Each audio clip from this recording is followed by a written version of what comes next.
Good morning. Today on Spotlight, celebrating National Arab American Heritage Month, why it's important to recognize and how this April event is being used to increase awareness of Arab American culture and contributions. Dr. Diana Abu Ali, the director, and Dr. Matthew Stifler, the research and content manager at the National Arab American Museum in Dearborn, will join us. And later on our Sunday morning program, Leah Smith and Christine Whitaker Ellis of the Detroit Repertory Theater will discuss the reopening of a Michigan cultural landmark. It's Sunday, April the 24th. I'm Chuck Stokes, and this is Spotlight.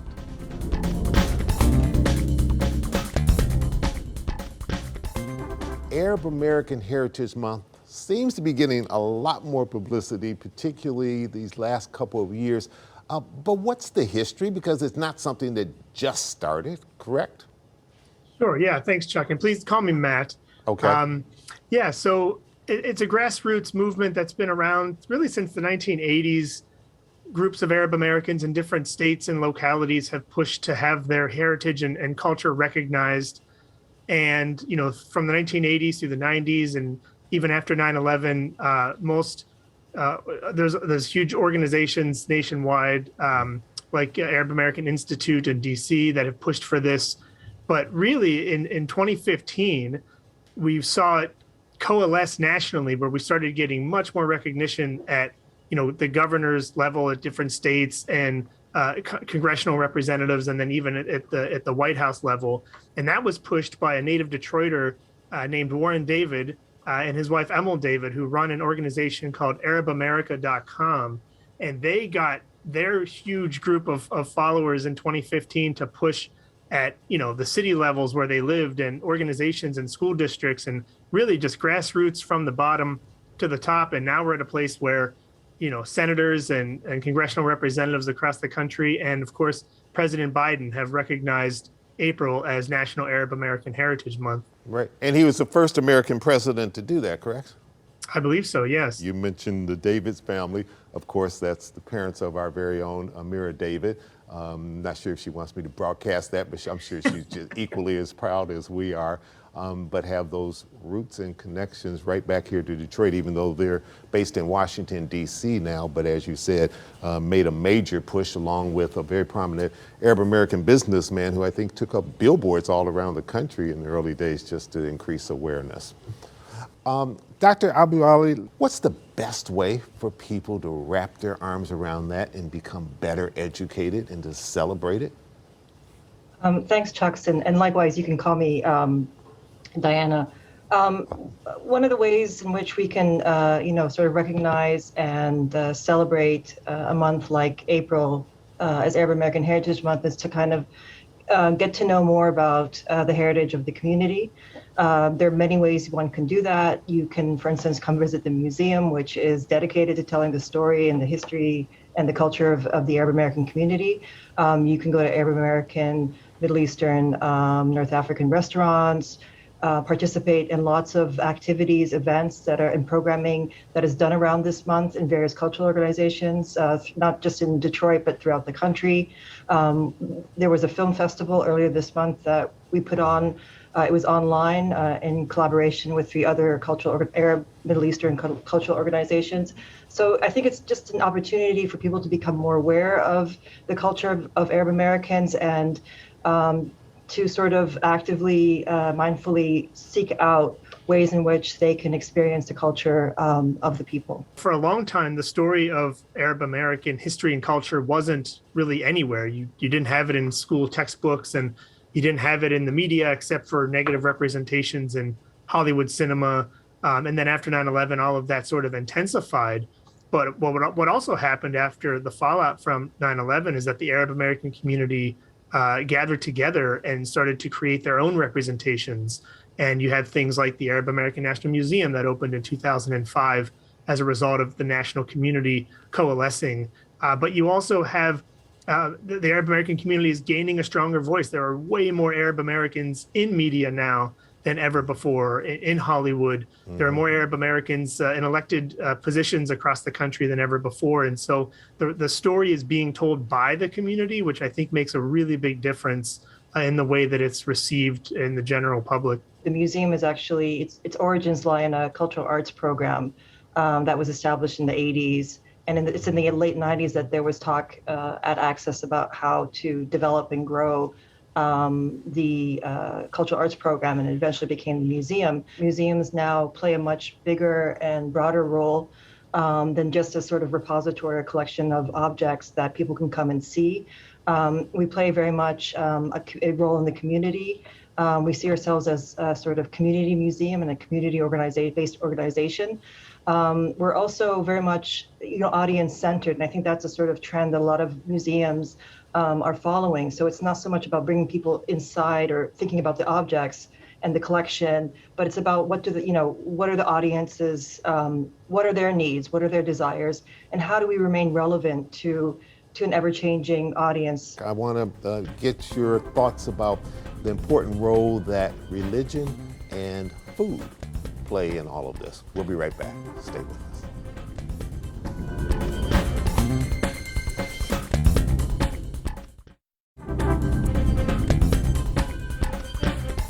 And welcome back to Spotlight. Matt, food is always a common denominator, and like sports, a lot of times it can break down walls that we have in our communities, in our society. I'll tell a quick funny story. A couple weeks ago, Amir David brought 2 boxes of baklava into the station as in celebration of Arab American Heritage Month, and those boxes of baklava went real quick. You have something called Yalla Eats. Talk about the importance of food in our culture and how that can be a way for people to better understand and learn more about the Arab American culture. Sure. I mean, in the United States, the number one way that we as individuals experience other cultures is through food. It's very difficult to learn a new language or travel the world, or we don't feel comfortable visiting somebody else's house of worship all the time, but we'll stop by a new restaurant and learn a little bit about that culture and through the food that they serve and how they serve it and the history of the spices. And so, in the United States, we're very comfortable engaging with other cultures through food. And for the communities themselves, for the ethnic communities, the food is also very important because it sticks around for many, many generations, even after immigration. Families that have come 4 or 5 generations ago to the U.S., they still have the recipes, they still cook the food, and they remember that. Absolutely. Yeah. Now you have Yalla Eats, which was before the pandemic. It was super popular, and tell us a little bit about that. I know you took a hit on it during the pandemic, like everybody else and everything else, but it's coming back? Yeah, so like Deanna said, as a museum, we like to just not be a building with stuff in it. We like to get outside of the walls of the museum. And so we take people on a walking tour to experience the different Arab foods in Dearborn, specifically butcher shops and grocery stores and restaurants and bakeries. And yeah, we've been doing that since 2013. It's a very popular program, and it was on hold during the pandemic, but we're bringing it back in a limited capacity starting in May. And you can find all the details on our website, arabamericanmuseum.org. Excellent. All right. I'm sure you're going to have a lot of takers. Diana, talk about the importance of religion. And, we're in the midst of Ramadan and creating better understanding, because oftentimes people will come up with false perceptions. Yeah, so I think this is in a way where if you're interested in learning more about the Arab American community, the fact that April is basically most of April coincides with Ramadan, which is the holy month in the Islamic calendar, where Muslims who are observing Ramadan fast from sunrise to sunset.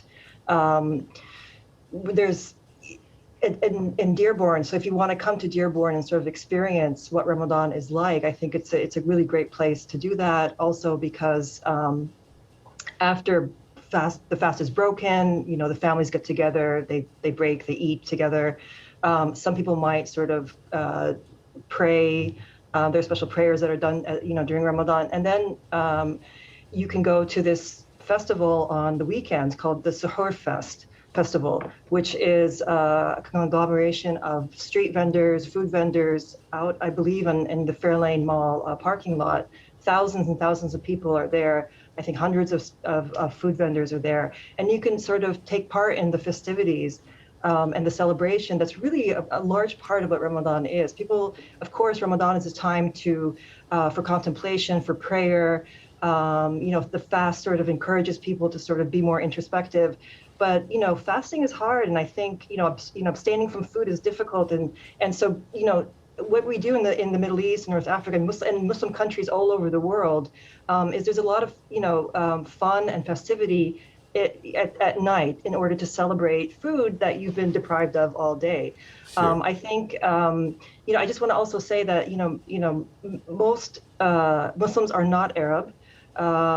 Even though many Arabs are Muslim, but even in the United States, half the Arab American population is Christian. And also, it's been Easter and it's Passover. There are also Jewish Arabs and Christian Arabs. So I think I would encourage people to sort of see take advantage of the fact that all of these monotheistic faiths are sort of celebrating important dates in their calendar, their respective religious calendars, and try to learn from one another. We're basically Muslims, Christians, and Jews all come from all monotheistic faiths, all originate in the same area of the world, and pretty much are quite similar in their outlook and their values and their belief systems. Sure, absolutely. Matt, very quickly, if there's one thing that you would want people to know about Arab Americans, what would it be? Yeah, I would say Arab Americans have been coming to the United States since the late 1800s, and they're extremely diverse, representing 22 different countries, a dozen or more religious practices, and you can find them in every profession and every walk of life. And so it's really hard to encapsulate who the community is, but just understanding that they're very diverse. All right, and Diana, I've got about 10, 15 seconds left. I'm gonna give you the final word. You've got that PhD from Harvard University. People should not just be limited to this own local area in terms of finding out more about the Arab American culture, and it's getting into communities that you wouldn't normally think about. And tell me very quickly about, I think, something in North Carolina, from what I understand, an exhibit that really explores the culture. Khairallah Center at North Carolina State University, they have an archive of Lebanese or historical documents that relate to the Lebanese community that has been coming to the United States, has been immigrating for many, many years, since the late 19th century. They often do a lot of great work digitizing, but also doing of the materials that they have, but also creating online exhibitions as well. All right, there's so much more I want to ask.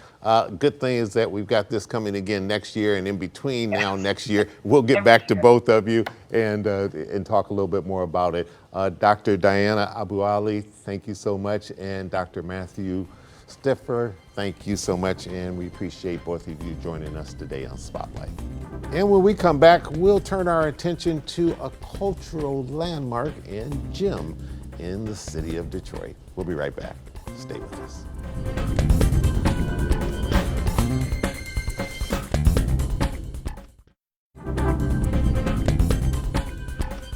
Leah, you've been on this program before, but it's been a while. It was before the pandemic. You were here in studio with Bruce. And at that time, the theater was up and running, no problems. You were just packing them in left and right. We've gotten to the pandemic. You had to close up a little bit there, but we're back to live theater in the neighborhoods of Detroit, right? Yes, finally, live You theater. say gleefully. Finally. Yeah. What a long 2 years it has been. Yeah, in a brief nutshell, what was the pandemic like for you? It was the same as everybody else. Horrible, isolated.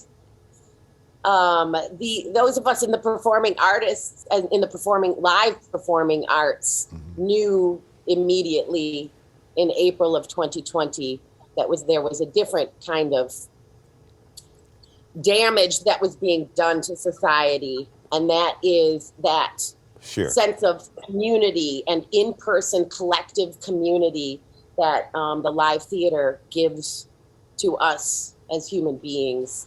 Well, it was an obstacle, but you're still here, and that's the important thing. And primary reason you're on today is to be able to talk about what you've got coming up. You've opened back up. Tell us a little bit about what you got going on there. We made it through. We reopened for our 65th anniversary season in end of February of this year, 2022. And Leah, you say that almost modestly, but tell the folks the truth. The Detroit Rep is the oldest live Michigan theater neighborhood. We like to say longest running, not oldest. Okay, longest running professional nonprofit union theater in the state of Michigan. Since 1957, we have operated nonstop. And the pandemic did not shut us down. We started our season in February. Normally it would start in November. And we opened with Asking Strangers the Meaning of Life. We brought back people back into the theater. People who had not attended live in-person gatherings finally came back and started off by coming back to the Rep. And now we have our second show of the 65th season running on the Detroit Rep stage, the Michigan professional premiere of Night Blooming by Michigan's playwright Joseph Zettelmeyer is happening on our stage and will run until May 22nd. We have really joined together, and as a board, we've met, we have invited and talked to funders. It's been difficult. And know that the product that we are selling, so to speak, has been a sound product. And it's been around for over 65 years, and people believe in it. So that's what we've had to go on. We've had two great founders, Bruce and Barbara, and then Leah has come in and taken over. And so it's been a kind of bittersweet, but sweet. Right. So, well, it's been a transition time for you, I know. Yes. Yeah. Yes. All right. I need to get a quick little break in here. We will come right back and we'll pick up on this very interesting conversation about a Detroit gem and a Detroit treasure. We'll be right back.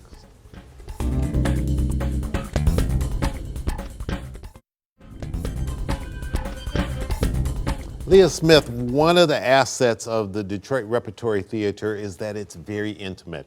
I think a little less than maybe 200 people that you can seat at any one time. So that's small theater, but that's what people love about it. And it's a neighborhood and it's smack dab in the middle of the neighborhood. And that's been part of your selling point. We started off as a children's theater company. The founders, Bruce and Barbara, lived in an apartment building that once was directly across from where the theater stands today. Mm-hmm. The theater at that point was not a theater. It was a bar and a dry goods store. Uh-huh. And they moved into the theater in the early 60s. They were already members of the neighborhood. They were beginning to build relationships with the people who lived in the neighborhood. Then some tumultuous things happened in the late 1960s and in 1967 specifically, pretty much right down the street. Actually, when the rebellion happened in 1967, neighbors came to the theater for shelter. Both the theater embraced the neighbors to give them shelter from the tanks rolling down the street, and the neighbors came to protect the theater. Why is race such an important word as it relates to the Rep and the work that you do there? From the very beginnings, the Detroit Repertory Theater started off with a diversity-centered mission and with an integrated company. Our children's theater were companies of actors, adult actors who were Black and white in fairy tales that were performed for children in stories that had nothing to do with race. So these plays were going to public schools, Detroit public schools, and community events, and were presenting for children these integrated casts and showing them that the color of the skin of the actors on the stage don't matter. The characters are what matter, and the stories that matter And we have taken that casting policy and taken it and utilized it for the past 65 years. That is what race transcendent casting is. We cast the best actor for the job, regardless of the color of their skin, their ethnicity, their gender, unless it is important to the play. That casting policy is just one tenet of our mission, which is to produce the finest professional theater while democratizing the arts and fighting, by example, the disturbing level of racism that still exists. And Leah, I know that we had Christine Whitaker Ellis in the Zoom with us, the world of Zoom. We lost her through some of the gizmos, so we appreciate the time that she was able to be with us. But let me ask you about safety, because that's certainly something that everybody is concerned with, especially with a very intimate theater. The Detroit Repertory Theater has done a number of upgrades to our HVAC facilities, first and foremost, before we opened. Our entire staff and company are all fully vaccinated and masked. Our guidelines in full are on our website, but very briefly, we ask that all audience members, we recommend everyone get vaccinated and stay home if you don't feel well. Everyone is fully masked, must be masked while they are in the theater. So the only people unmasked in there will be the actors up on stage, and this is for their protection as well as your own protection, because obviously if they put on masks, we won't hear them too well. So we definitely want them to be able to not have their mask on so that they can do their craft to the absolute fullest. Well, we're wishing you absolute luck as you reboot here and keep going with this very neighborhood theater and part of the history of this city. And we're wishing you 65 more years, and keep in touch with us. If people want to get tickets, take groups there, all they have to do is go to your website, get all the information, and you're willing to accommodate them, correct? Absolutely, DetroitRepTheater.com. All right. Leah Smith, thanks so much for joining us today on Spotlight. Always good seeing you and talking to you. And we'll get down there real soon. Thank you, Chuck. Thank you now. I'm Chuck Stokes. We'll be back next week with more newsmakers in the Spotlight. We hope you have a great week.